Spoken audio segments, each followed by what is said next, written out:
So it was the night of July 21st, and my webinar was scheduled. I'm actually on the webinar, and Natasha goes into labor. My mom was there, and I'm like, babe, I just have to finish this webinar. And my mom gets Natasha to the hospital, and a friend of mine is like, bro, Natasha is going into labor. The baby's about to be here. So I rush through the webinar, and I get to the hospital, and I remember, I get to see Melody being born, and it was then that I had to think to myself, I almost missed her birth because of a webinar. And that's when I knew something needed to change. I was what we like to call single as a dollar bill. I was like, why am I still single? What am I doing wrong? And I remember in the moment of prayer, I was talking to God, and I was like, God, am I missing something? I don't know, where is she? What is she gonna look like? Did I miss her already? Like, please help me. And I remember God saying to me, Jamal, you're so focused on getting married. You have no idea what it takes to stay married. Okay, how much she love you, be ready to go follow. And this took me on a 1.5-year journey of learning how to have a successful marriage, because I saw that a lot of people's marriages don't go bad, they start bad.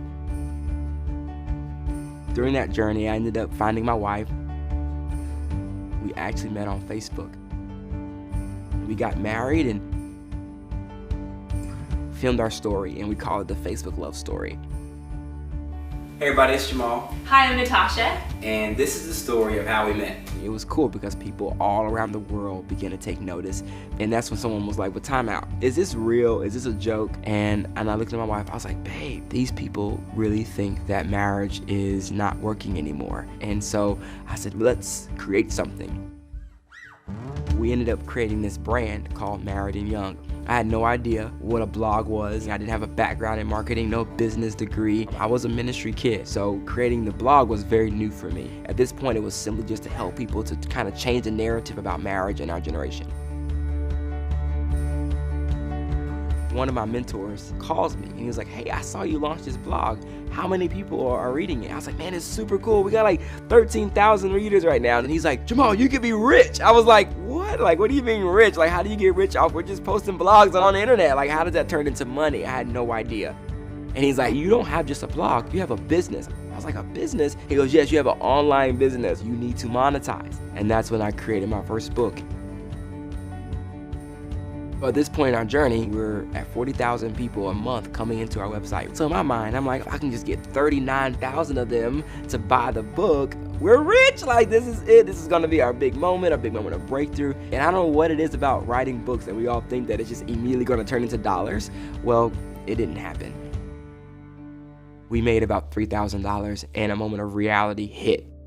That maybe this is not going to work the way I thought. And I kind of made a decision. I have a family to take care of. I'm a married man. My wife wants a kid. We need to get some things and some priorities in place. So I quit. And I left and went to a new job, making $17 an hour. And Natasha is 6 months pregnant, and we end up finding a way to make money through webinars. But it was not abundance, it was not overflowing. We were stuck in the same cycle every single week, going from webinar to webinar, and it was getting old. And also one of the things that it began to do was every week, I felt like I was having to sell my soul. And I remember at the point that she's about to have a baby, I literally was like, something has to change once Melody gets here.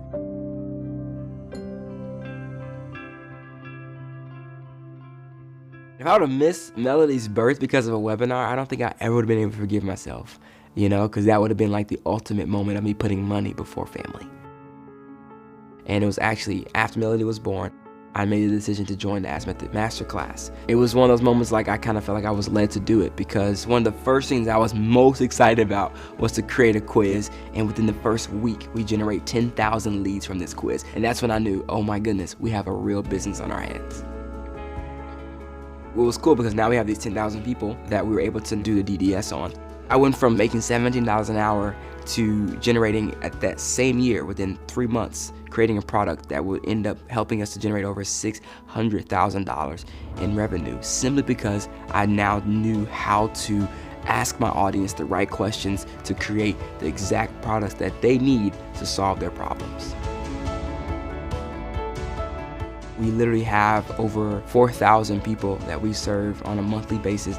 And then as well, we now are taking what we've done successfully in the singles brand and now able to serve other niches and other demographics at a higher level because we know how to figure out what they want. The future is so bright because it isn't just staying in one business. We're creating multiple businesses that will be able to continue to help change the world. You hear most people, it's during their child's younger lives that they had to really sacrifice to be able to build a business. Now their kids are older and they regret the time they didn't get to spend with them when they were younger. Well, I don't want to have that story. My girls are my life.